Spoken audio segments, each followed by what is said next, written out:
Number 5. Their relationship. Now the movies portray Ed and Lorraine Warren as a perfect couple. A pair of demonologist ghost hunters that nothing could possibly stand between. No demons, no spirits, no troubles in the marriage. Well, in reality, there are claims, pretty substantial ones, that the relationship wasn't quite as picturesque as the movies made it out to be. The pair lived with a girl named Judith Penny, someone who is notably absent through the movies. Judith later in life revealed some truly shocking secrets and allegations against the pair. She suggested that Ed acted violently to Lorraine behind closed doors and claims that on more than one occasion he struck her. Penny said in a recording to The Hollywood Reporter, "Some nights I thought they might end each other's lives." Of course, the Conjuring movies are nothing like that, and portray them as a fairy tale storybook couple almost. It's a very stark contrast. The production company was strong-armed into showing the couple as loving as possible in a deal by Lorraine Warren for the films after Ed had passed away.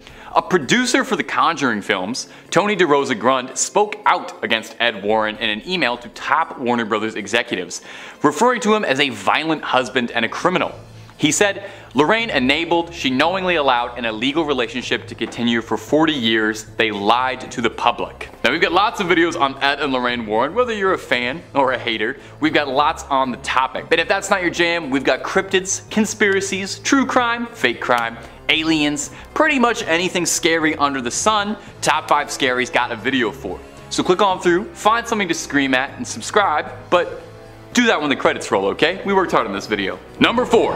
Judith Penny. Perhaps the most serious claim regarding the pair had nothing to do with ghosts or spirits, but it was the nature of the relationship with Judith Penny and Ed Warren. In 2017, evidence surfaced from Judith herself to suggest that the movies left out one of the biggest details of their lives, that Ed Warren was involved in an extramarital relationship with an underage girl. Judith has sworn that she spent 4 decades living in the Warrens' house as Ed's lover, but that the relationship began when she was 15.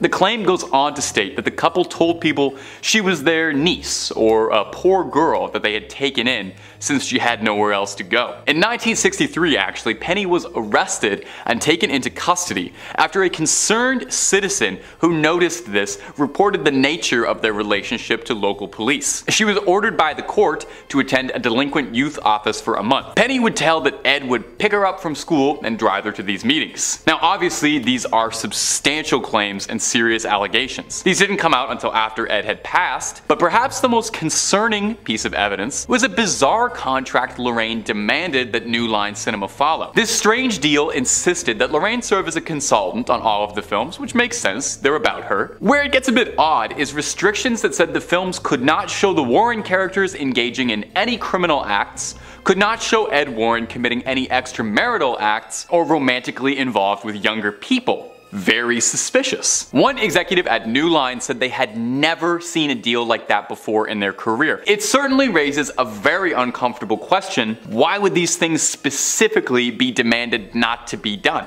Number 3. The Skeptical Society. I think a little healthy skepticism is good for all of us, even on a paranormal channel.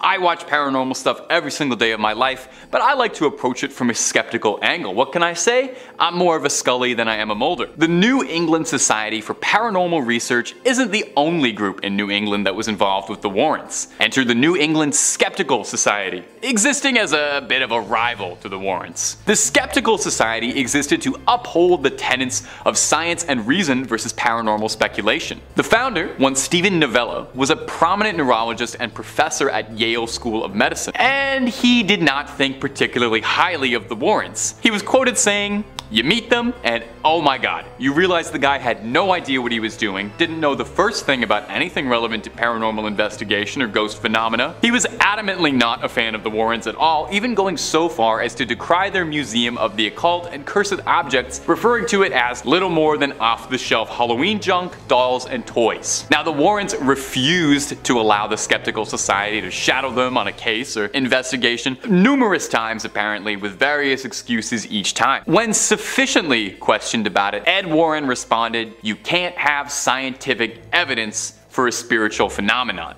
An outright investigation by the society printed in a newspaper read, "The Warrens claim to have scientific evidence which does indeed prove the existence of ghosts," which sounds like a feasible claim into which we can sink our investigative teeth. Now, what we found was a nice couple. Some sincere people, but absolutely no compelling evidence. Number 2. The White Lady Ghost. Continuing on with the skeptical society, the frequent detractor of the Warrens, many critics of the Warrens have noted their consistent lack of evidence for their cases. They've got a museum of cursed objects and haunted relics, but they don't seem to have any actual hard evidence of ghosts. The most prominent bit of evidence that they've ever put forward was a photo from the Amityville Horror case allegedly depicting a ghost descending a staircase, but there is a lot of evidence to suggest the Amityville case was a fraud as a whole, and should probably be questioned reasonably. One infamous ghost Ed Warren claimed to have seen was that of the White Lady Ghost, a ghost dressed in all white that haunted the Union Cemetery. Stephen Novello repeatedly questioned Ed, saying that if they had this video footage of a ghost somewhere,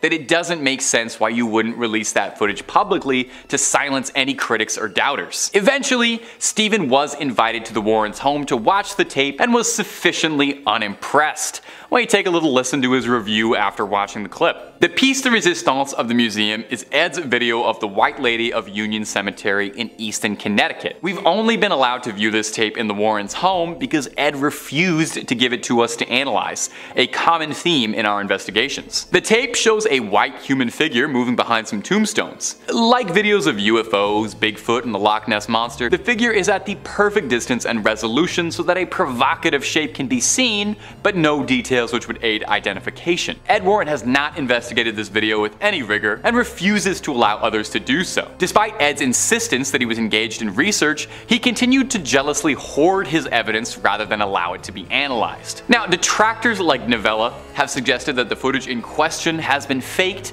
and it was just someone in a sheet. This footage actually is available now. After decades and decades of just talking about it, you can see the footage for yourself. It's available now on their son-in-law's personal YouTube channel after Ed had passed, and I will admit it is a bit blurry. It is kind of hard to make out anything. Number 1. The Amityville Hoax. Now, besides The Conjuring, one of the biggest cases the Warrens were ever involved in was the Amityville Horror. Before the Conjuring cinematic universe kicked off and they made 3 Annabelle movies, they were making films and books about the Amityville story. It gripped America as it was a truly bizarre haunting case. Well, except for the fact that there seems like there's a big pile of evidence to suggest the case was greatly exaggerated for the cameras and media. The book was a bestseller and the movie was a hit, but take a listen to some smaller inaccuracies. For one, the Lutz claimed that they found demonic footprints in the snow, but weather records around the time of the incident showed there was no snowfall.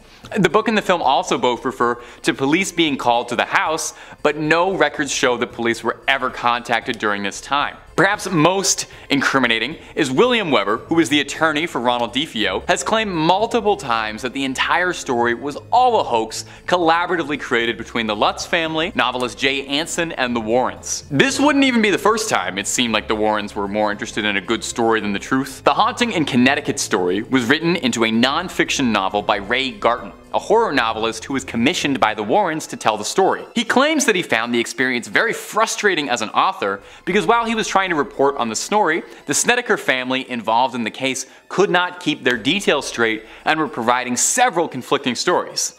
He pressed Ed Warren on it, and Ed told him, "They're crazy. All the people who come to us are crazy, that's why they come to us. Just use what you can and make the rest up. You write scary books, right? Well, just make it up and make it scary. That's why we hired you." In our 5th place position, we have my favorite creepy doll, Annabelle. Back when I was in high school, I actually got to portray her in a local haunted house, which was the beginning of my scare acting career. Hey, I promise I am quite terrifying if I want to be. I promise.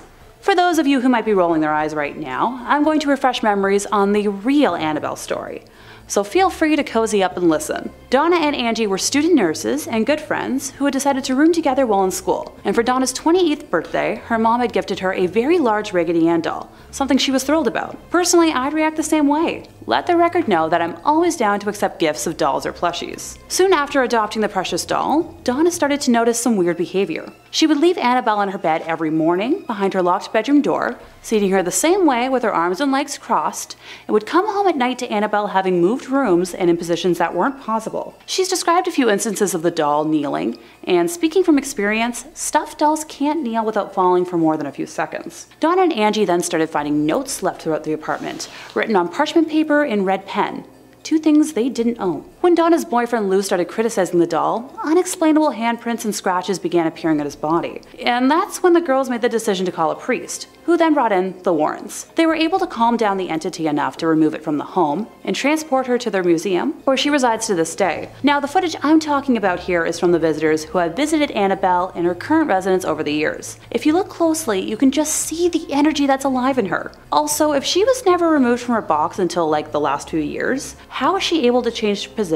ever so slightly from one video to the next? You tell me here. In fourth place, we have footage from a Buddhist exorcism.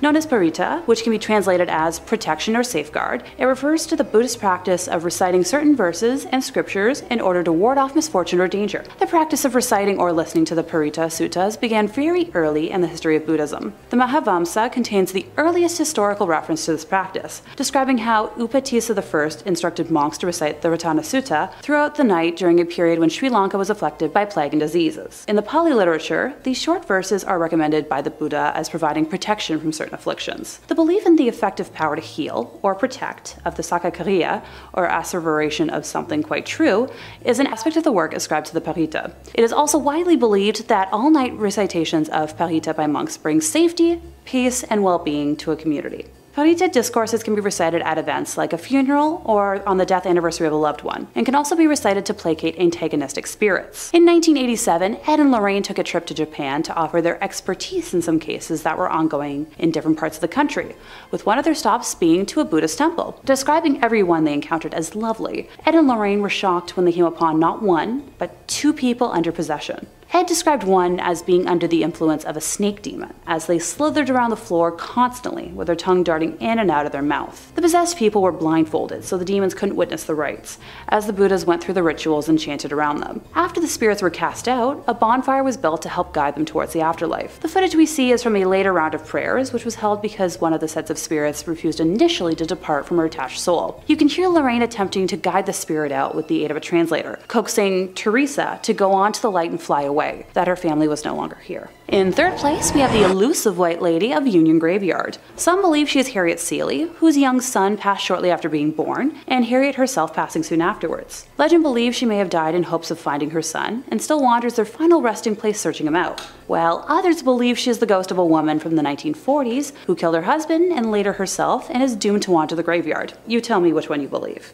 Her physical description is the one thing that remains consistent. She is a young woman wearing a white dress with dark hair. Thank goodness I'm not wearing white today. It seems as if she enjoys scaring the daylights out of the living, which, hey, my kind of gal. Many who have witnessed her believe they have almost hit her with their vehicle, only to find no trace of her once they pull over, while others claim they have often seen her hovering slightly above the ground around the cemetery, going back and forth amongst different gravestones.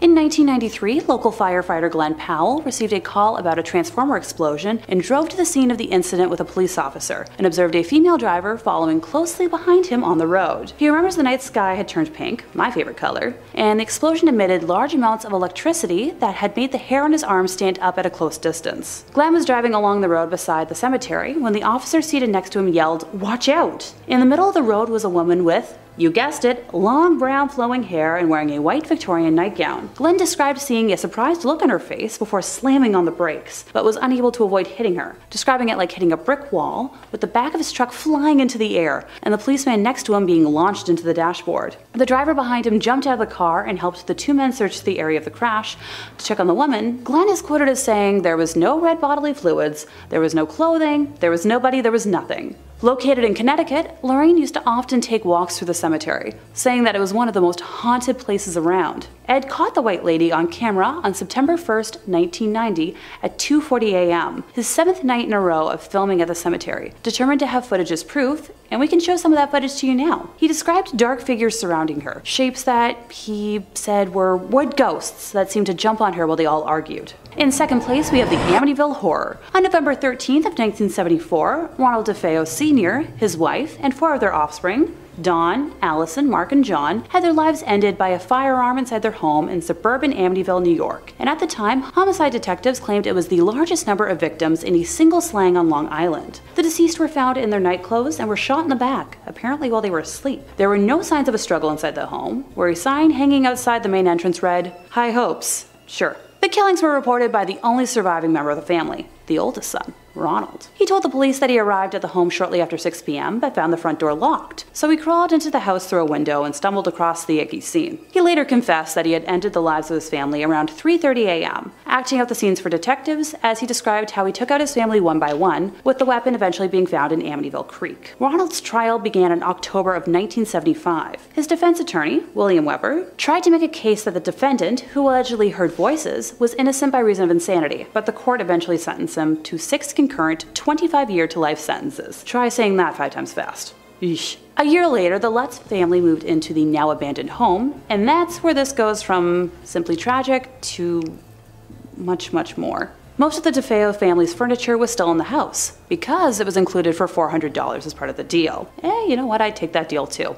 A friend of George Lutz, the father of the family, had learned about the history of the house and insisted on having it blessed, and at the time, George was a non-practicing Methodist and had no experience of what this would entail. Kathy, the mom, was a non-practicing Catholic and explained the process to him. George knew a Catholic priest named Father Mancuso who agreed to carry out the house blessing. He arrived to perform the blessing while George and Kathy were unpacking their belongings on the afternoon of December 18th, 1975, and went into the home to carry out the rites. When he flicked the first amount of holy water and began to pray, he heard a masculine voice demand that he get out. When leaving the house, the priest did not mention this incident to either George or Kathy until December 24th, when he called George and advised him to stay out of the second-floor room where he had heard the mysterious voice, which happened to be the former bedroom of Mark and John DeFeo that Kathy had planned to use as a sewing room, but the call was cut short by static. Following his visit to the house, the father allegedly developed a high fever and blisters on his hands, similar to stigmata. At first, George and Kathy experienced nothing unusual in the house, but the horrors that happened over the next 28 days were awful for the Lutz family, bearing witness to slime pouring out of their walls, strange odors throughout the home,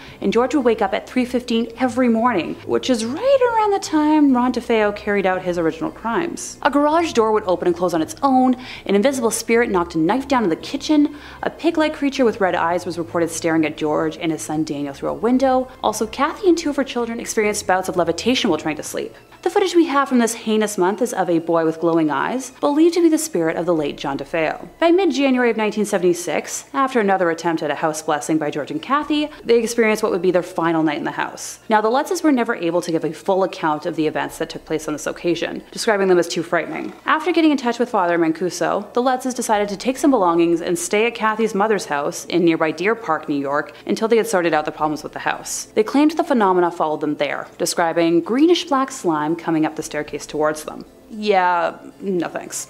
And finally, in first place, we have footage of an American exorcism. While the video is blurred out on YouTube to protect the identity of the poor girl, I personally think it's up there as one of the most frightening things I've ever seen. At an hour and 20 minutes long, it depicts a Catholic bishop in Connecticut attempting to converse with a demonic entity that has possessed the body of an innocent young woman, while her family restrains her. Ed and Lorraine were the ones to alert the church to the possession after meeting her during an audience chat session that was held at the conclusion of one of their public presentations. During portions of the exorcism when prayer is done, you can hear the demon acting wildly, and it originally refuses to give its name, both of which are quite common in cases of demonic possession. Eventually, we learn that there are 4 demons possessing our victim, with one of them identifying themselves as Robert, which happens to be a name associated with the son of Satan. I'll let a snippet roll now, allowing you to hear the woman for yourself. At number 5, the trial of Arne Cheyenne Johnson. Also known as the Devil Made Me Do It case, this is the first recorded court case in United States history that used demonic possession as basis basis for a defendant's claim that had ultimately resulted in the first-degree manslaughter of Connecticut man Alan Bono. It began with the Glatzel family after their 11-year-old son David had allegedly been possessed by a demonic beast who assaulted him in an attic. This manifested itself as David began to experience night terrors, exhibit strange behaviour and fall victim to unexplained wounds, scratches and bruises. Of course, after calling upon the services of a Catholic priest and finding no resolution, the family contacted Ed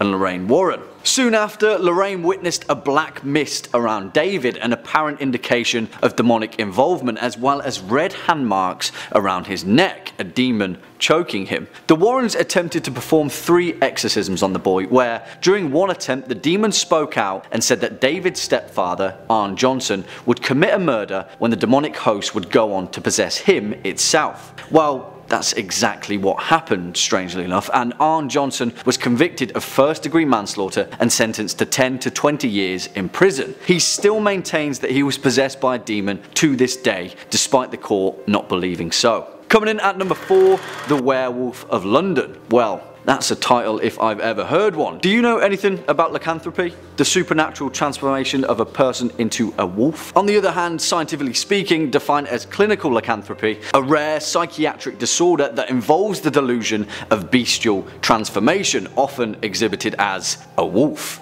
Meet Bill Ramsey, a London man or wolf who had allegedly demonstrated demonically possessed lycan behaviour since the age of 9.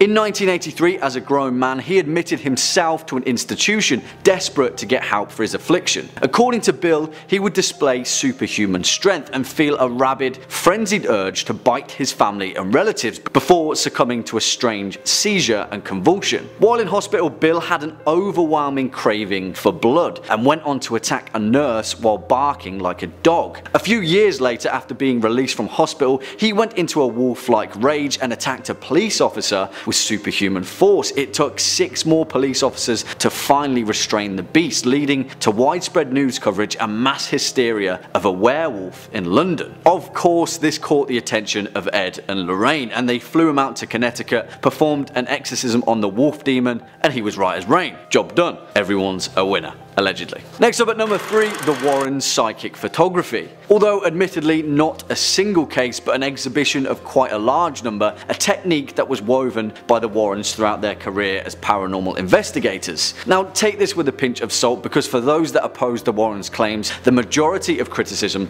comes from their specific technique of paranormal photography. The vast majority of the Warrens' physical evidence comes from photography, racking up hundreds of ghost snaps that form the basis of their alleged paranormal evidence, which must fit 2 specific instructions for it to make the grade. Use an autofocused or fixed focus camera with an automatic flash, and the more power the flash, the better. Supposedly, the more exposition of light, the more successful it will be to catch ghosts, specifically under Lorraine's technique, which pinpoints energy vortices and allows a spirit to manifest itself. They used this technique for the entirety of their career and it never seemed to change, but for me it is probably the weakest part of their casework and has the most holes when it comes to credibility. What do you guys think? Swinging in at our number 2 spot, Union Cemetery. According to local legend, the Union Cemetery in eastern Connecticut dates as far back as the 1700s and is infamous as one of the most haunted cemeteries in the United States. Luckily for them then, that Ed and Lorraine Warren lived pretty much next door to this hotspot hive of haunted activity.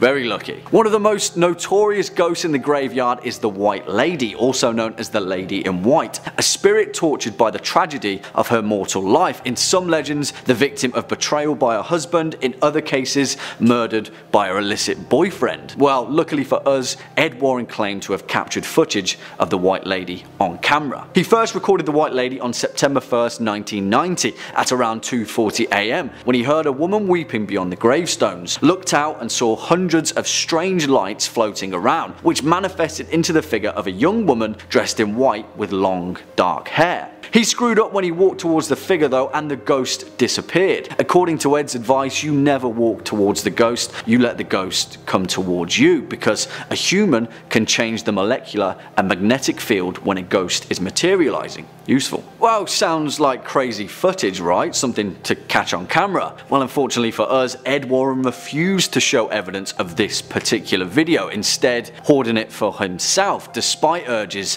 for it to be analysed by the scientific community. And finally, coming in at our #1 spot, the Snedeker house. This one is pretty messed up even when you remove the paranormal element. Otherwise known as a haunting in Connecticut, which went on to inspire the Hollywood film of the same name, although Ed and Lorraine reportedly detested the film for its historical inaccuracy, claiming that so much more happened than what the film depicted. According to them, the real story involved the Snedeker family, who purchased their family home at a knockout price due to it serving previously as, wait for it, a funeral home and mortuary. Yeah, you're kind of just asking for it there really. Not only that, but there was also a graveyard outside. Take the hint. If you take local legend into account, the house was home to some pretty vile deeds, where staff at the funeral home were rumoured to have been caught in acts of necrophilia, leading to an infestation of malevolent spirits. As events unfolded, the Snedeker family were terrorised by demonic occurrences, tap water running with blood, children being mysteriously spun around by invisible forces,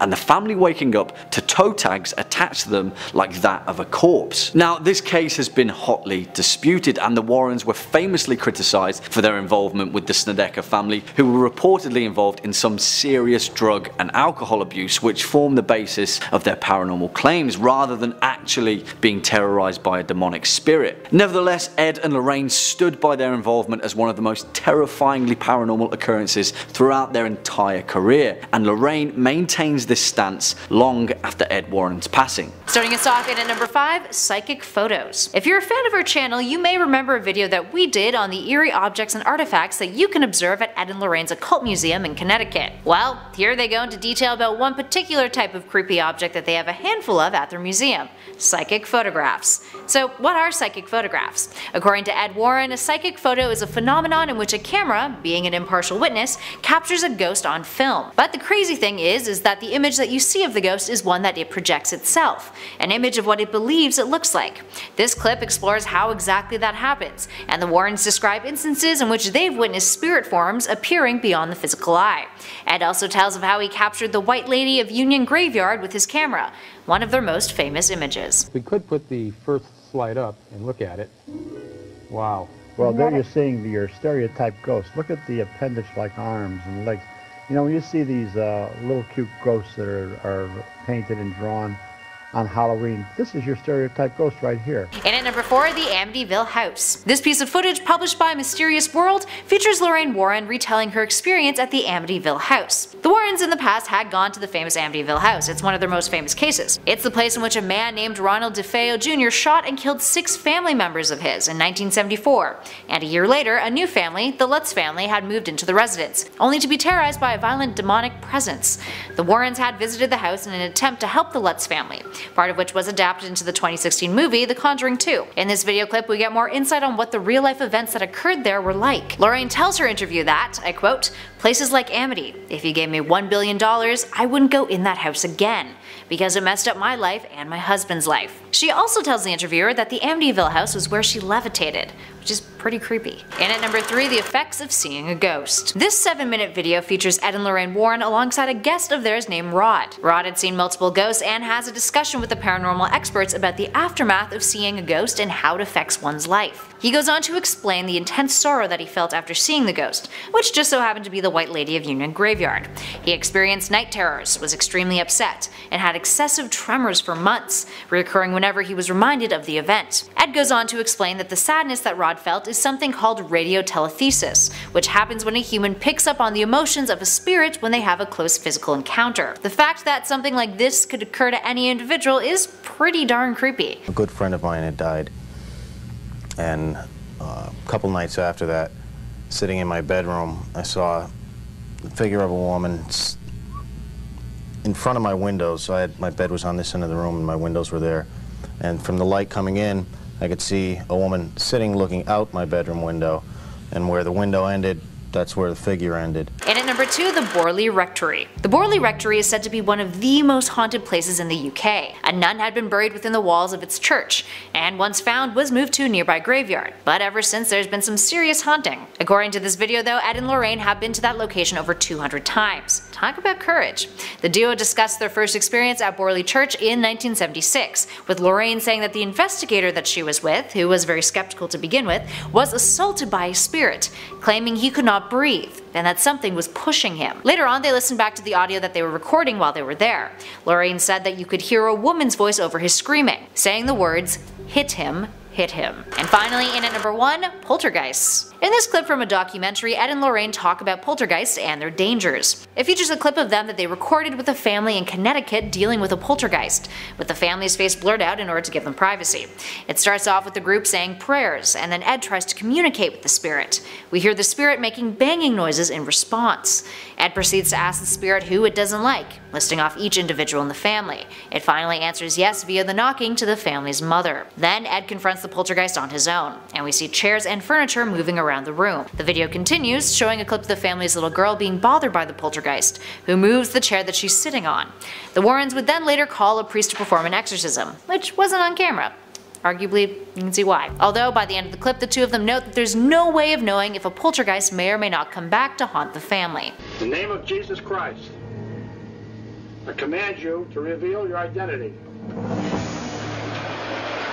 Starting us off in at number 5, Annabelle. Here we have a clip of Lorraine Warren that's fairly recent, talking about the real-life Annabelle doll. Doll, which was given to a college student by her mother as a gift, turned out to be a doll that was manipulated by a demon in an attempt to possess her or her roommate. The events surrounding the doll and why Ed and Lorraine were brought in are eerie at best. It began with the doll moving around the house on its own, and even resulted in one of their friends being brutally attacked by it, with the doll strangling him. Here's what Lorraine had to say about it when the second film inspired by the doll, Annabelle Creation, came out. Evil needs a body to go into, and if you're vulnerable, it's going to be you.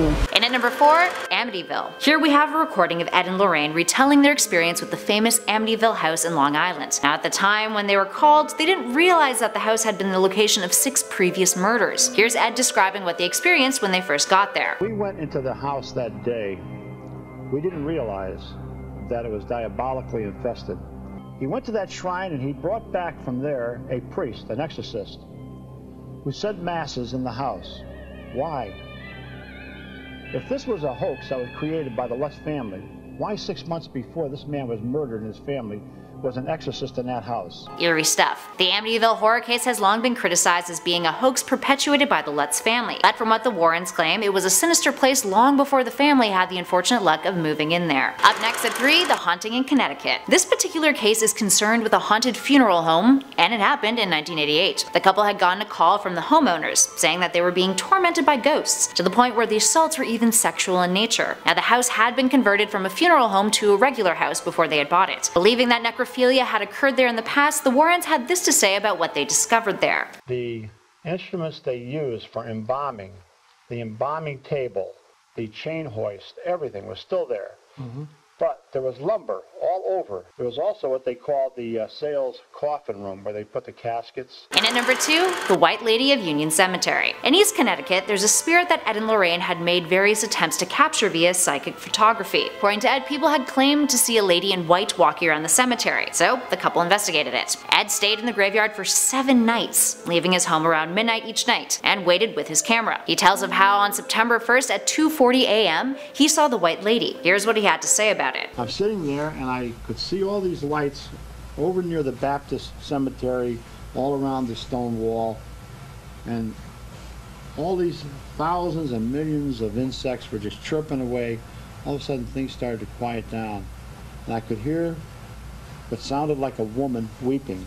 I took the camera out and I could see all these ghost lights suddenly forming into a figure of a woman. He goes on to say that he wasn't able to see her through his camera, but only with the naked eye. He put his camera on his tripod and let it run, and tried to walk towards her, but she disappeared. So he backed away, and that's when she reappeared. He then saw some shadow ghosts holding her back from him. He claims that a shadow ghost then pushed her towards the road, and then she was gone. And finally, in our number 1 spot, Bill. The Enfield poltergeist is one of the Warrens' most publicized cases. It was the topic for the Conjuring 2 film, in which we saw the Warrens, played by Patrick Wilson and Vera Farmiga, attempt to help the family rid themselves of spirits who were severely haunting them in the late 70s. The film actually used the audio recordings that the duo recorded while at the house as inspiration. Take a listen.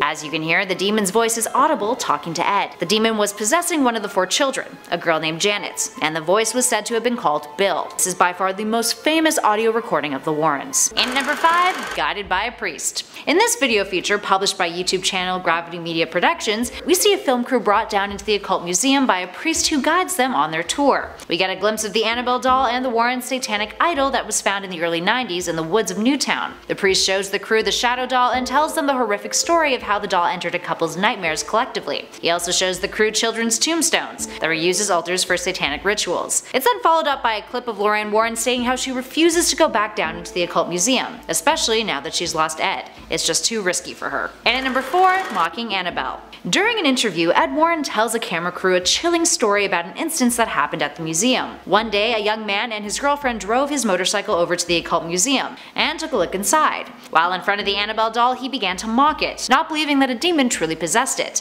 He challenged it to do something evil, all while tapping on the glass case that the doll is held within. Later on, as he drove away with his girlfriend, having a laugh over Annabelle and the other objects they had seen, the couple got into a tragic accident that ended his life and severely paralyzed his girlfriend. While it seems that perhaps it may have been Annabelle who was responsible for this, or at least that's what Ed Warren seems to believe. The young man came here, felt it was nothing but a joke, started knocking on the glass, saying if this thing could perform any kind of evil act, to do it. 3 hours later, the young man was dead. He came here on a motorcycle with his girlfriend. She said they were laughing about the doll when they left.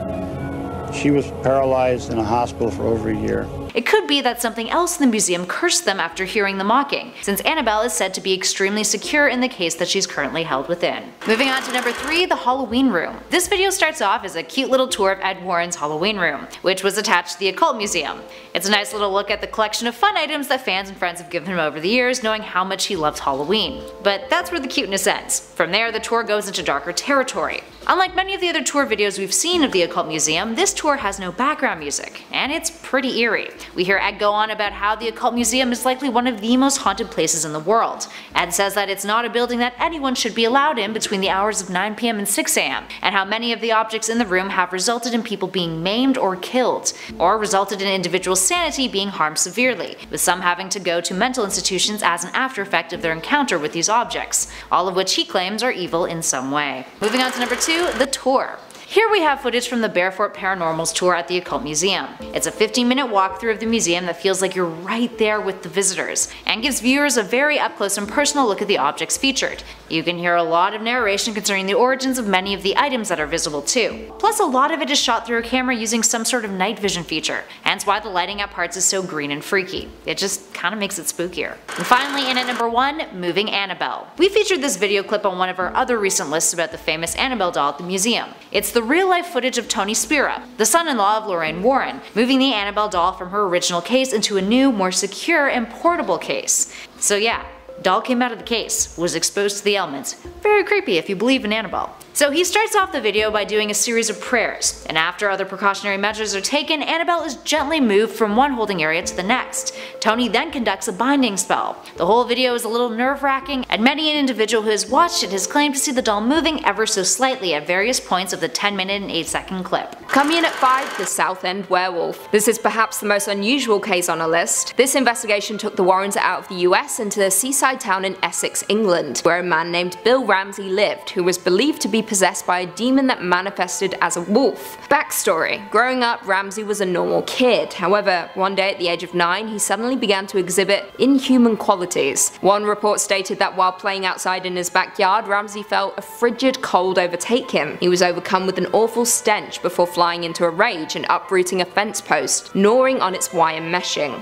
He remained incident-free up until the 1960s, during which time he was plagued with nightmares, cold sweats, and began to wake up panting like a wild animal. In the 1980s, Bill would become overwhelmed by the sensations he experienced when he was young, and at one point he attacked a friend in a car on their way home from a pub, and manhandled the police in an intense altercation. The Warrens were of course called in, during which time they stated that Ramsey would ask to be locked up in a jail cell for his protection and the protection of the public. They ended up asking Ramsey to come to their Connecticut home, where Bishop Robert McKenna would perform a recorded exorcism on Ramsey. In at for Aunt Cheyenne Johnson. The trial of Aunt Cheyenne Johnson is baffling and the first known case in the US that used the "devil made me do it" as its defense. On the night of February 16, 1981, Johnson, who was just 19 years old at the time, was out for dinner with his fiancée and their landlord Alan Bono. Johnson stabbed Bono multiple times using his pocket knife and later went on to plead not guilty by possession, a defense that was founded on Johnson's relationship with his fiancée's brother, David. In 1980, David woke up to what he described as a man with big black eyes, a thin face with animal features and jagged teeth, pointed ears, horns, and hoofs. The demon-like creature scared David so much that he turned to his sister Ann Johnson for help. They turned to a priest, which only angered the entity more, causing it to make David hiss and quote Paradise Lost. The Warrens were brought in, and during one particular interview they stated, I quote, "While Ed interviewed the boy, I saw a black misty form next to him, which told me we were dealing with something of a negative nature. Soon the child was complaining that invisible hands were choking him, and there were red marks on him. He said that he had a feeling of being hit." The Warrens worked alongside 4 priests to exorcise more than 40 demons from David. However, Johnson seemed to be the new target, and after he stabbed his landlord, he was found guilty of first-degree manslaughter, after his claims of possession didn't hold up in court. Coming in at 3, Annabelle the doll. This case follows the now infamous Annabelle doll, a Raggedy Ann doll that was purchased in an antique store. It was gifted to the buyer's daughter, a nursing student. However, the student and her roommate very quickly began to notice odd occurrences involving the doll, including her changing positions and even leaving notes. Horrible. The messages eventually escalated and blood even appeared on the doll's dress. Annabelle seemed to take aim at the fiancé of one of the roommates, who claims he woke up one night frozen in bed as the doll crawled up his body and tried to strangle him. He also claimed that upon entering a dark room where the doll was sat, he felt something attack him. When he turned on the lights, he saw his stomach covered in bloody scratches, with the doll now on the floor. The Warrens were eventually called in, and they explained that the doll was possessed by the spirit of a deceased 7-year-old girl named Annabelle Higgins, which supposedly died on the land where the apartment stood. However, it was later determined by the Warrens that a demonic presence was in fact behind the doll. They ended up performing a blessing in the home before taking Annabelle and housing her in the Warrens Occult Museum. Coming in at 2, the Amityville case. This is perhaps the Warrens' most famous paranormal case, with the investigation being adapted into many frightening and unending films. The case involved the Lutz family, who took up residence in a suburban home in Amityville, Long Island in 1975, just 1 year after a deadly mass murder occurred on the property, which saw Ronald DeFeo Jr. brutally kill 6 members of his family. For 28 days the Lutzes were antagonized by spirits. They heard voices, saw swarms of flies, and were inflicted with welts. The Warrens were eventually called in to cleanse the home, bringing with them a local TV crew. While there, they snapped a handful of pictures, including one that seemed to show a boy with glowing eyes. The Warrens ultimately determined that the land was cursed, and Lorraine considered it to be the one case that continuously haunted her, stating, "Amityville was horrible. It was absolutely horrible. It followed us right straight across the country. I will never go in the Amityville house ever again." End quote. And lastly, coming in at number 1, the Perron family haunting. This now infamous case follows the Perrons, a family that moved to an idyllic 200-acre home in Harrisville, Rhode Island, a home that hid some very dark and disturbing secrets. The home was originally built in 1736 and was inhabited by Bathsheba Thayer and her 4 children, 3 of whom died young. The deaths and circumstances around the deaths drew in a lot of suspicion within the town, resulting in them ostracizing Bathsheba, who was ultimately labeled a Satanist by her community. She then went on to hang herself in her own backyard.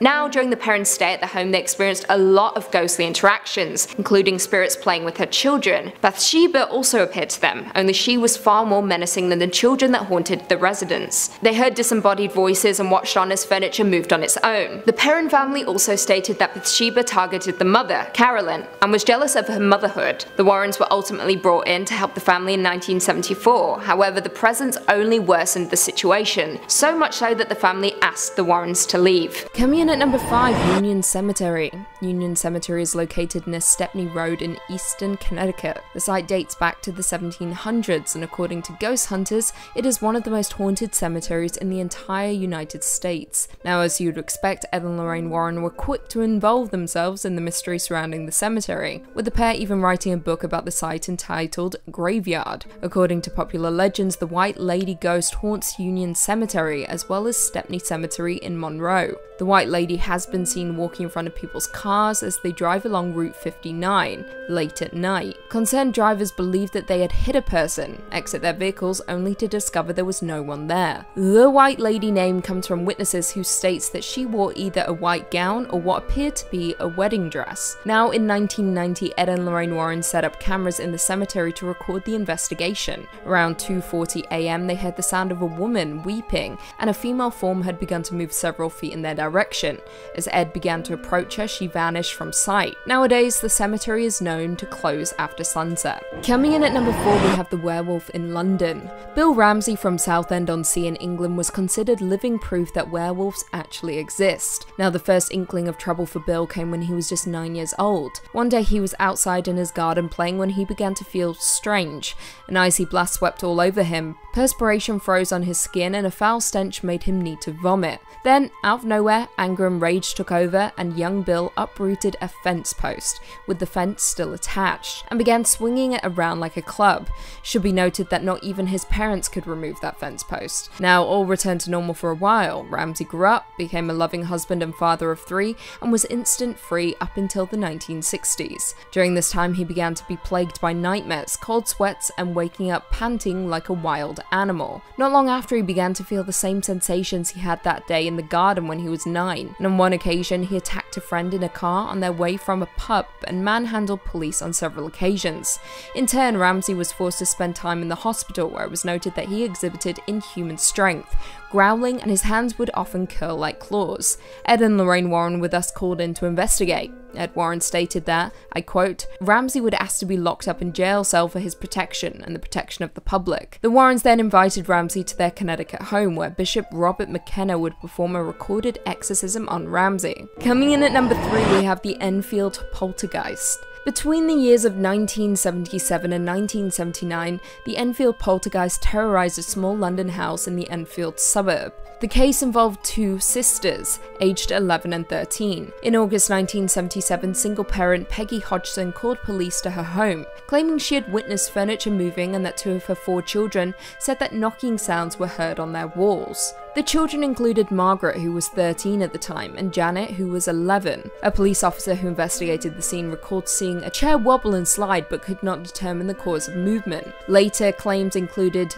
disembodied voices, overturned chairs, and the children even levitating. Over the next year and a half, more than 30 people said that they saw heavy furniture moving on its own accord, objects being thrown around the room, and the children levitating. These people included psychic researchers, neighbours, and journalists. Creepier still, the young daughter Janet was also recorded speaking in a deep masculine voice, which was believed to be the spirit of an old man. Of course, the Warrens were called in to investigate this paranormal behaviour, which they found was a case of demonic possession. Janet later went on to admit that she had played with a Ouija board prior to the disturbances, and that she was unaware that she fell into the trances until she saw photographs later on. However, many have called the Enfield poltergeist fake, with Janet being detected in trickery, with a video camera catching her bending spoons and attempting to bend an iron bar. So whatever you believe is up to you, legend or reality. Coming in at number 2, we have the Smurl family. The Smurl Haunting refers to claims made by Jack and Janet Smurl, who alleged that a demon inhabited their home between 1974 and 1989. The family moved to West Pittston, Pennsylvania with their young daughters and Jack's parents, who all lived together in one house, and supposedly suffered the worst 13 years of their entire lives. Not long after moving into their new home, they claimed that the premises was disturbed by a demon that caused loud noises and bad odors. Through their dog into a wall, shook their mattress, pushed one of their daughters down a flight of stairs, and physically and sexually assaulted Jack on several occasions. The family were terrified and called in Ed and Lorraine Warren for help. The pair quickly discovered that the family home was infested with 4 spirits: an elderly woman who was harmless, an old man who had died at the house, a young and violent girl, and a demon that controlled the other spirits and had turned them against the family. By 1987, the family decided to leave the home once and for all, and 2 years later, a church church-sanctioned exorcism took place there, and the property was cleared of all paranormal activity. And finally, coming in at number 1, we have the Amityville Horror. The Amityville Horror is perhaps one of the, if not the most famous paranormal cases Ed and Lorraine Warren investigated. However, like the rest of our list, there is always debate as to how much was actually true. Some backstory to begin though. On November 13th, 1974 at 3:15 AM, Ronald DeFeo Jr. killed his parents and siblings with a rifle while they were sleeping peacefully in their beds. Around a year later, the Lutz family moved into the home on Ocean Drive. However, after just 28 days, the Lutzes left the house claiming to have been terrorized by paranormal phenomena while living there. Supposedly during their time living there, a priest was called in to bless the home, and he warned the family, do not use the upstairs room as a bedroom and do not let anyone sleep in there. Within days, things began to go wrong for the happy family. Their young daughter made an imaginary friend with a red-eyed pig. Foul odors filled each room, furniture moved and levitated, and banging would frequently be heard throughout the house at night, in turn forcing the family to flee. Enter Ed and Lorraine Warren. The pair investigated the house and soon discovered that the land the house had been built on had previously been used by a practicing black magician who had requested to be buried on the land, and he remains there to this day. A TV crew was also called in to film the investigation, with them snapping a photo that seemed to show a boy with glowing eyes. In a 2013 interview, Lorraine Warren said that the Amityville house was the one case that haunted her the most. She also went on to state during a press conference for The Conjuring, I quote, Amityville was horrible. It was absolutely horrible. It followed us straight across the country. I will never go to the Amityville house ever again. Whether you believe the story or not, something certainly spooked the Warrens enough to never return there again. Coming in at number 5, we've got The Haunted. Before the Amityville Horror, before The Haunting in Connecticut, and definitely way back before The Conjuring, there was a horror movie focused on a Warren case without the backing of any Hollywood studios. There was a horror movie focused on a Warren case that wouldn't make it to theaters. That's right, a made-for-TV movie featuring all the haunts and scares you'd expect. Based on a book of that same title, it takes a look at one of the lesser-known Warren investigations. The Haunted aired first in 1991 and took a swing at dramatizing the Smurl Haunting. Jack and Janet Smurl claimed that a demon inhabited their Pennsylvania home for more than a decade, leading to them seeking the help of the Warrens. This demon caused them all sorts of pain and suffering, from generating loud noises and bad smells to pushing people down the stairs. Apparently it even threw their dog at the wall one time. After all these horrific events, they reached out to Ed and Lorraine. The couple came to town and performed a series of tests to see what could be done about the demon. They attempted to play religious music and pray, but this just caused the demon to amp up its performance.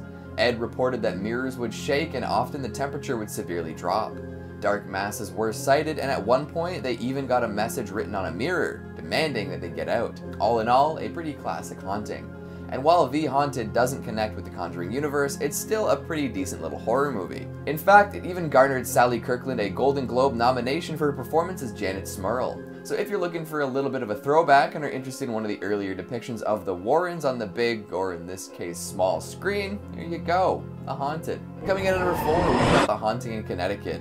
This one is particularly interesting as there's some controversy surrounding its claim to have been based on a true story. So the movie is supposed to be based on the experiences of Carmen Snedeker and her family. They moved into an old house that was once a funeral home, which usually results in some spooky stuff happening, right? This decision to move into a creepy place was influenced by the fact that their son was diagnosed with Hodgkin's lymphoma and wanted to be closer to the hospital. After settling into the abode, they started finding evidence that the home was once full of dead bodies. Embalming tables, mortician's tools, and more were discovered, tipping them off to the previous purpose of the place.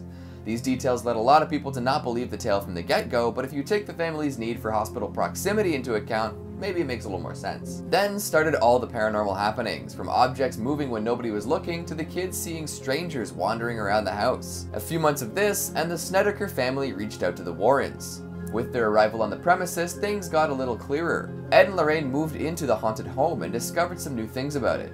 Apparently the morticians who lived there practiced necromancy, which ended up imbuing the house with a terrible curse. This explained the unexplainable events and gave a rationale for what was happening. They then performed an exorcism and claimed that the house was safe for the family to inhabit. Many folks connected to the Warrens and this story say that a lot that happened was exaggerated, which tends to be the case with a lot of paranormal investigations. A lot of it is up to interpretation, and the true story angle to this movie is especially dubious thanks to how they handled it. See, the Warrens don't make an official appearance in the movie, and a lot of the discoveries are made by other people. And in the end, the narrative chose not to do an exorcism to cleanse the home, but use a purifying fire to drive the spirits out instead.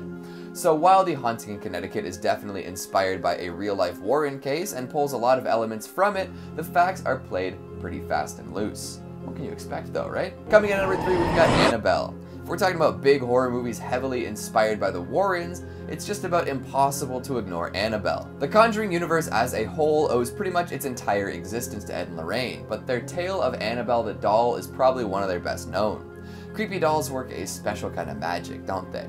It's hard to imagine talking about cursed objects, paranormal museums, or uncanny investigations without bringing up everyone's favorite Raggedy Ann / porcelain nightmare. Tales of the two nursing students and their experience with this supposedly haunted doll have taken up a whole lot of space in modern pop culture mythology. And with the original Annabelle movie garnering enough attention to spawn 2 more movies and a whole bunch of tie-ins, they're definitely doing something right. Developing a brand new cinematic universe friendly story for the doll, we learn that in these flicks, Annabelle is a doll haunted by the estranged cultist daughter of a seemingly normal family.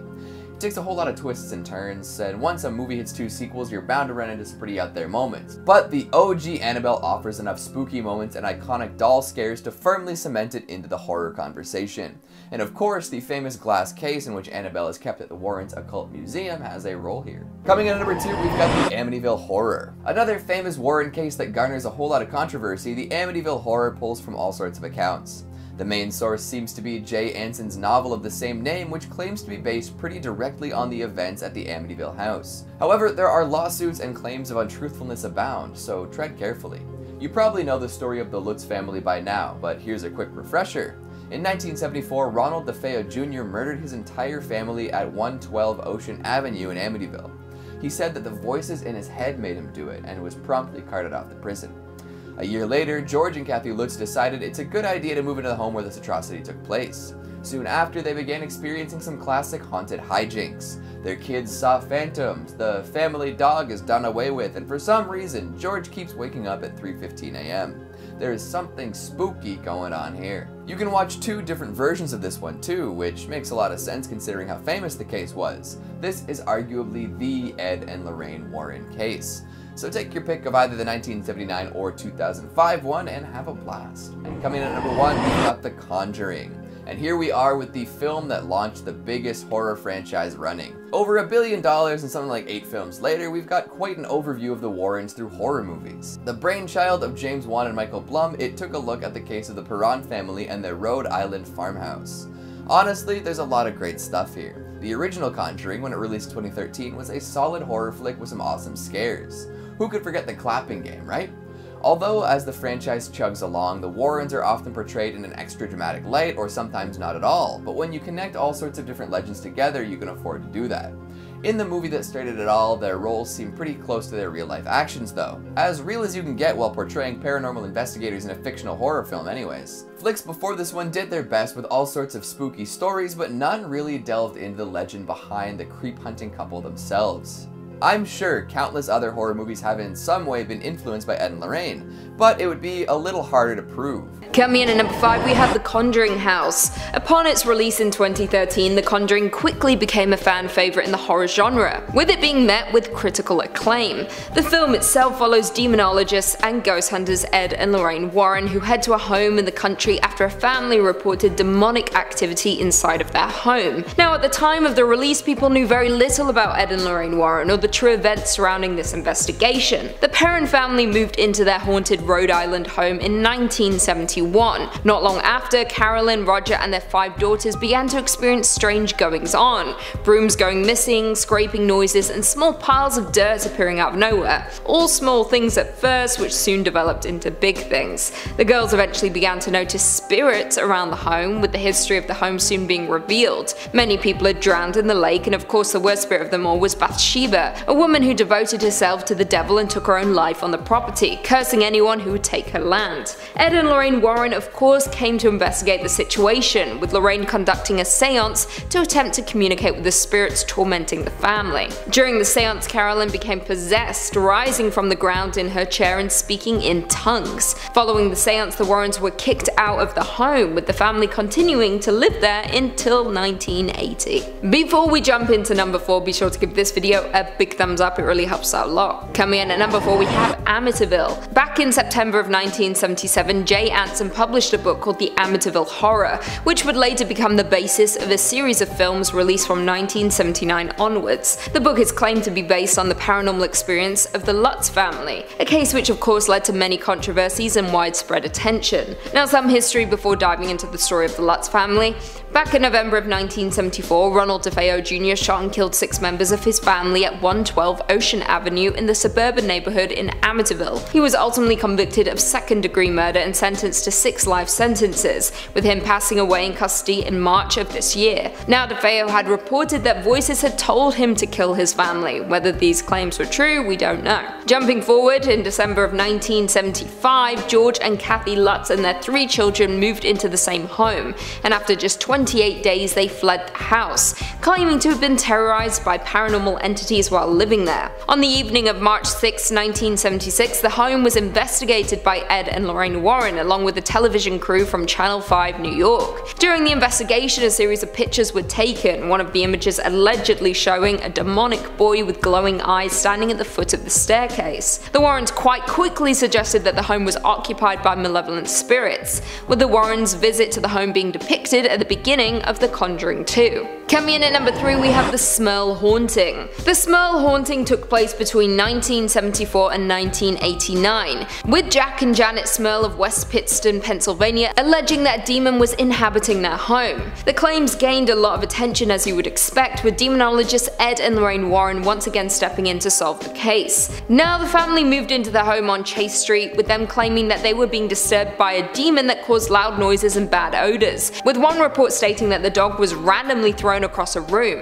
In 1986, Ed and Lorraine Warren arrived at the home, and according to Ed, the demon that was inhabiting the home was incredibly powerful, with it shaking mirrors and furniture after they tried to get it to leave by playing religious music and praying. Ed even claimed that he felt a significant drop in temperature and saw a dark mass inside of the home. The demon also supposedly left a message on a mirror that read, "Get out."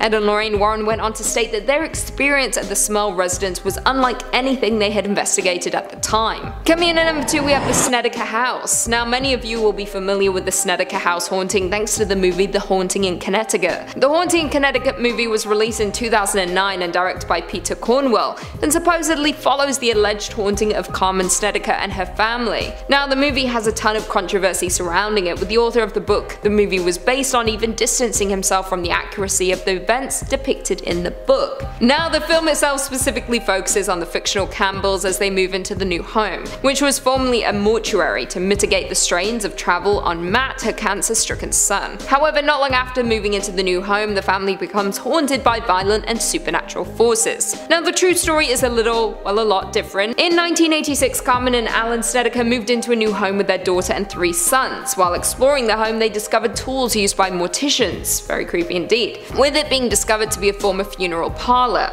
with the eldest son beginning to see ghosts and be haunted by terrifying visions. The family eventually turned to demonologists Ed and Lorraine Warren, who proclaimed that the home was infested with demons. Now, this is supposedly all very much true, however many have had their doubts over the years, including Snedeker's landlord, who found the entire story ridiculous, even noting that prior to the family moving in, there had been no complaints or unusual activity inside of the home. On top of that, the Snedekers stayed for a total of 2 years before finally deciding to leave. And finally, coming in at number 1, we've got Enfield Poltergeist. Taking the Warrens across the ocean, the Enfield Poltergeist has become a popular paranormal case, with it also being the focal point for The Conjuring 2. The Conjuring 2 was released in 2016 and followed Ed and Lorraine as they traveled to Enfield in the United Kingdom to assist the Hodgson family, who was said to be experiencing paranormal activity inside of their home in 1977, with the daughter Janet even becoming possessed by a former resident. Now, this movie is very much based on a true story, however, when a paranormal experience is dubbed real, people tend to try and find holes in the story, with many doubting doubting the accounts of the family. Like I said, the Enfield poltergeist was a claim of supernatural activity between the years of 1977 to 1979, with it specifically involving two sisters, Margaret and Janet. In August of 1977, single-parent Peggy Hodgson claimed she had witnessed furniture moving and heard knocking sounds around her home. A police officer arrived on scene and he himself reported seeing a chair wobble and slide across the floor without any rhyme or reason. Following this, disembodied voices were heard, loud noises echoed around the home, and the children even began levitating. More than 30 people reported seeing furniture move and heard voices around the home. Ed and Lorraine Warren were of course called in to assess the situation, with them visiting the home in 1978 and were convinced that the events had a supernatural explanation. Coming in at number 5, we have the White Lady of Easton. Located in Easton, Connecticut, Union Cemetery is a site that dates back to the 1700s, and according to ghost hunters and paranormal investigators, it is one of the most haunted cemeteries in all of the United States. Now, according to local legend, a ghost haunts Union Cemetery who has been dubbed the White Lady. She's also said to haunt Stepney Cemetery in Monroe as well. She is described as wearing a white nightgown or a wedding dress-esque outfit, with demonologist Ed Warren once claiming to have physical evidence to support these claims. Now, claims of paranormal occurrences at the cemetery had been occurring for decades prior to Ed and Lorraine Warren investigating the location. Ed Warren and several Easton police officers visited the site, which is when Ed supposedly caught the apparition on camera. Ed claimed that several ghost lights came together to form the shape of a woman who had no facial features, but had dark hair and was wearing a white dress. Terrifying. Now, there isn't a whole lot of information about the ghost or the cemetery, however, Ed and Lorraine Warren wrote a book about the location entitled Graveyard. Maybe check it out. You do you. Before we jump into number 4, be sure to give this video a big thumbs up, it really helps out a lot. Coming in at number 4, we have the South End Werewolf. Apparently a lot of demonic activity occurs in Essex, with this being one of 2 to appear on our list. Born and raised in Southend in Essex in the United Kingdom, Bill Ramsey began to experience trouble at the young age of 9 years old. He was outside one day when he began to feel a little strange. An icy blast swept over him and a foul stench appeared, causing him to almost vomit. Anger began to take hold and the young boy uprooted a fence post, swinging it around like a club with the fence still attached. It was stated that not even his parents were able to remove the post with their hands. Bill Ramsey then placed the wire meshing of the fence into his mouth and began to chew on it, terrifying his parents in the process, who supposedly ran into their home for safety. Following the incident, things settled, with nothing occurring for 15 years. Bill Ramsey grew up, got married and became a father of 3. However, during this time he was plagued by nightmares, waking up in a cold sweat and feeling dread and unease. Once again, another 15 years passed with no repeated occurrences of what happened when he was a young boy. That was until 1983, when Bill was out at a pub with a few of his friends. After having a few drinks, he began to feel that same chill he experienced when he was young. He went to the bathroom, looked in the mirror, and looking back at him was a werewolf. He hopped in a car with a few friends heading home. However, he began to growl with his hands twisting into claws, and proceeded to try to bite his friend's leg. After a handful of incidents that would follow this one, Bill was taken to a psychiatric hospital, with doctors being unable to explain his condition. Bill ultimately traveled to the States to meet Ed and Lorraine Warren, where a priest performed an exorcism on Bill, which supposedly cured him. But not before he partially transformed into a werewolf in front of witnesses. Coming in at number 3, we have the Borley Church Haunting. The Borley Rectory was a home located in Essex, England, that gained widespread attention after being dubbed the most haunted home in England, with it being described as such by Harry Price, a psychic researcher. According to reports, the rectory itself has been haunted since it was built, with sudden reports being filed in 1929 after the Daily Mirror published an article detailing the account of a visit by paranormal researcher Harry Price. Now, the first major paranormal event occurred on July 28, 1900, after 4 daughters of the rector, Henry Dawson Ellis Bull, reported seeing the ghost of a nun not far from their house. However, when they tried to approach, the ghost disappeared. Other people throughout the years complained of similar sightings, including phantom coaches driven by headless horsemen. Freaky. However, let's take a look at the church. The hauntings date back even prior to these occurrences, with folklore claiming that the first haunting occurred in the 14th century following the execution of a nun who had an affair with a monk. The Warrens ended up travelling to Essex to investigate the claims of paranormal activity at the rectory, with people reporting ghostly chanting and organ music, along with sightings of the executed nun and of a ghostly monk. Prior to his death, Ed Warren even claimed to have captured a picture of the ghost monk, showing him leafing through a book inside of the church. Borley Church ultimately served as the inspiration for the movie The Nun, which sadly was a major letdown. Also, mostly fiction? Coming in at number 2 we have the Lindley Street Haunting. Lorraine and I were in that house for almost 3 days and nights. We watched as furniture moved around, smashed, broke. People came in and witnessed this, firemen, priests. The home located at 966 Lindley Street in Bridgeport, Connecticut is a truly fascinating story, being dubbed the most haunted house in America, with the Warrens referring to it as, I quote, the most important poltergeist case of the last 100 years. The home belonged to Gerald and Laura Goodwin, who lived there along with their adopted daughter Marcia. According to reports, several people claimed to see furniture moving on its own accord and a crucifix flying off the wall. For those who know the case, you'll know that one of the key elements of the story is the report that the family cat could speak, with claims surfacing that Sam the cat was caught singing Christmas carols in the family's basement. Now, at some point in time, Marcia confessed that the entire thing was a hoax and that she was responsible for the events that occurred. However, the Warrens weren't having any of it, with Ed and Lorraine believing no child was capable of being behind the incidents they witnessed firsthand. Whether you believe it or not, the case is certainly an interesting one that has divided many. I mean, when the Warrens are involved, you know there is going to be some criticism. Also, how do you explain a talking cat? Like, if its mouth's opening, it's talking, you know? And finally, coming in at number 1, we have Satan's Harvest. Now, many will be familiar with the name Maurice Theriault, or more commonly referred to as Frenchie, thanks to the movie The Nun, with the character appearing throughout. However, I should preface this point by saying that everything that happened in The Nun with Frenchie is in fact fictional, but the character is very much based on a real person. Frenchie was the son of French-Canadian farmers in Maine and grew up in a fairly toxic and abusive household, with his father exhibiting violent tendencies towards him. At the age of 51, Frenchie was living in Massachusetts with his wife Nancy and their children. To friends, he was a gentle man and extremely kind to anyone he met. However, behind closed doors housed something truly evil. He explained that his behavior was the result of being possessed by a demon, which pushed him towards violence. Blood would flow from his eyes and religious markings began to appear on his body.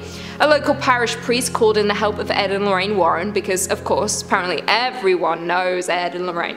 During their investigation, they saw Frenchie bleed from his eyes and saw symbols appear on his body. He also exhibited superhuman strength, which they believed was the result of demonic possession. They specifically believed that Frenchie had fallen into the grip of Satan himself. 3 exorcisms were performed on Frenchie, the latter of which proved to be something truly terrifying. Frenchie's face began to change, his skin burned and blistered, and on his forehead a deep wound appeared, and his eyes began to look like snake eyes. However, the exorcism ultimately proved to be a success, with him having no incidents following. Coming in at number 5, we've got the Smurl Haunting.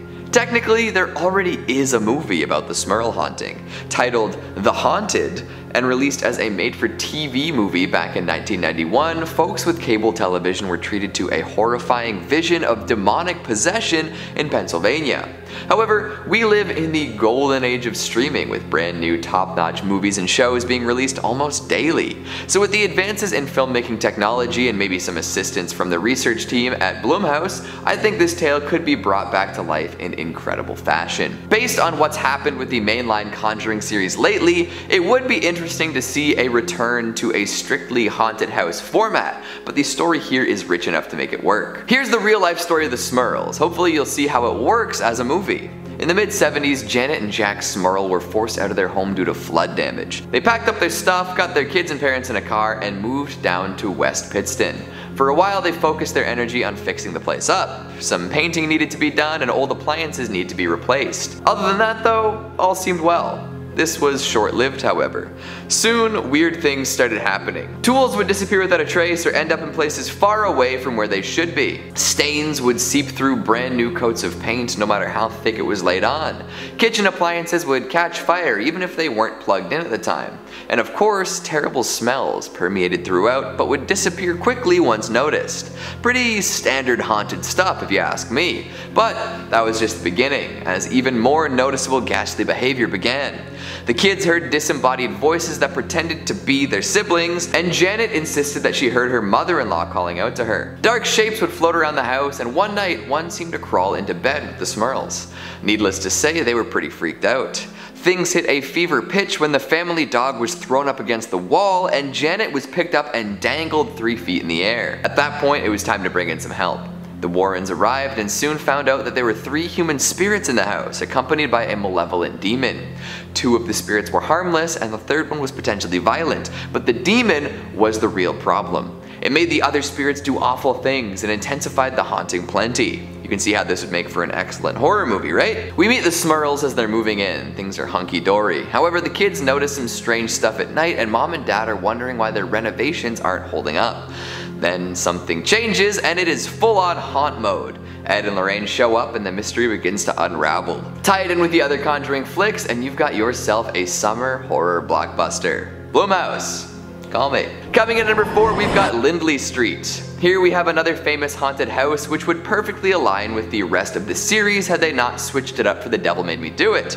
I'm sure a return to form would go over just fine though.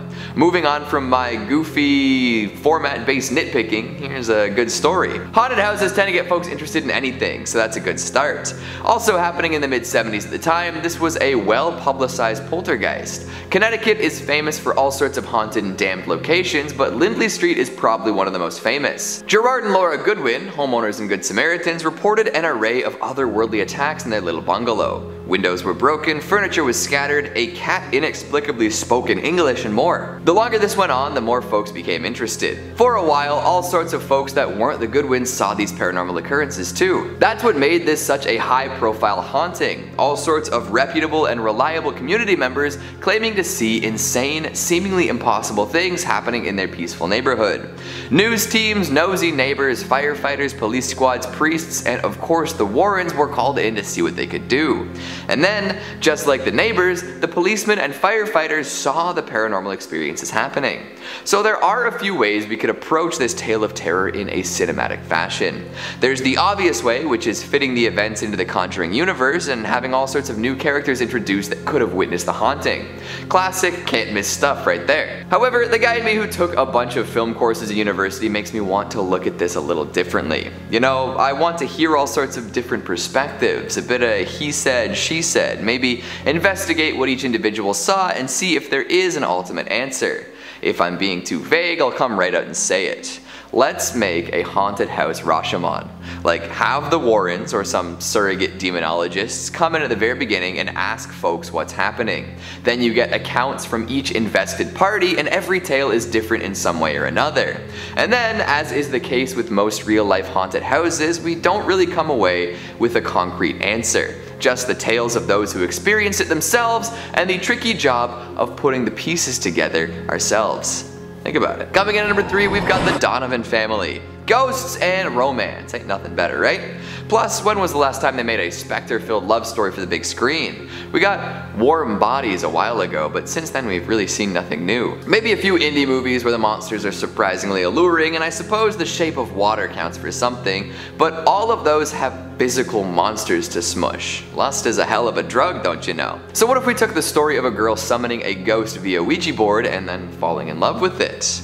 Well, that's what happened with the Donovan family haunting. Their daughter brought a demon into the house, dated it for a bit, and then realized that it was just using her to sap at the life force of everyone around. Yikes. You've heard of people being used for their bodies or their money, but their life energy? That's gotta sting a little bit. It would be a fun descent into madness, with audiences realizing halfway through that this otherworldly suitor does not have the protagonist's best interests at heart. Definitely worth a rewatch to see what you missed the first time too. Coming in at number 2, we've got the South End Werewolf. Now, we've talked about returning to haunted houses a couple times today with varying results, but what about adding a werewolf story to the Conjuring universe? And that's what I'm talking about. The Warrens apparently had a run-in with some sort of lichen adjacent during one of their exorcisms. It wasn't a traditional werewolf. Full moons and silver bullets were more or less left out of the equation. But in the case of Bill Ramsey, a hellish transformation apparently did take place. As a kid, Ramsey had a few bestial outbursts, but seemed to chill out as he got a little older. However, out of the blue, an adult Ramsey started acting absolutely feral once more. After a brief stint in a mental hospital, Ramsey linked up with the Warrens and made his way to the States, where a priest was waiting to perform an exorcism. During this ritual, witnesses claimed to have seen him turn partially into some sort of man-beast. Now, I'd say if you're gonna make a movie about this, you're gonna need to have a full transformation a couple times, you know, to get that American Werewolf in London vibe. Hell, even the backstory should be him actually contorting into a fanged beast and running rampant. It won't be all true, but it will make for some excellent popcorn moments. And finally, at number 1, we've got West Point. Unsurprisingly, there are a lot of haunted military academies out there. One of the most famous, and therefore most movie-worthy, is the West Point Academy in New York. For years, cadets, recruits, superintendents, librarians, and more reported weird goings-on. Ghost soldiers would appear before frightened students, and items frequently got tossed around. All sorts of colorful undead characters tend to show up here as well. There's the Pusher, a chilling apparition that pushes and holds people down in their sleep, rendering them immobile.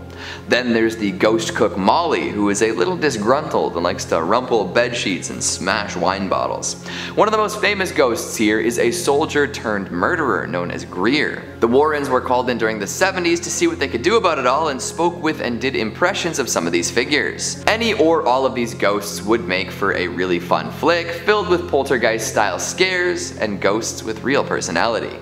Now, I'm sure that in due time we'll see all these stories adapted. The Conjuring universe is an insane moneymaker, and the Warren stories are too good to pass up.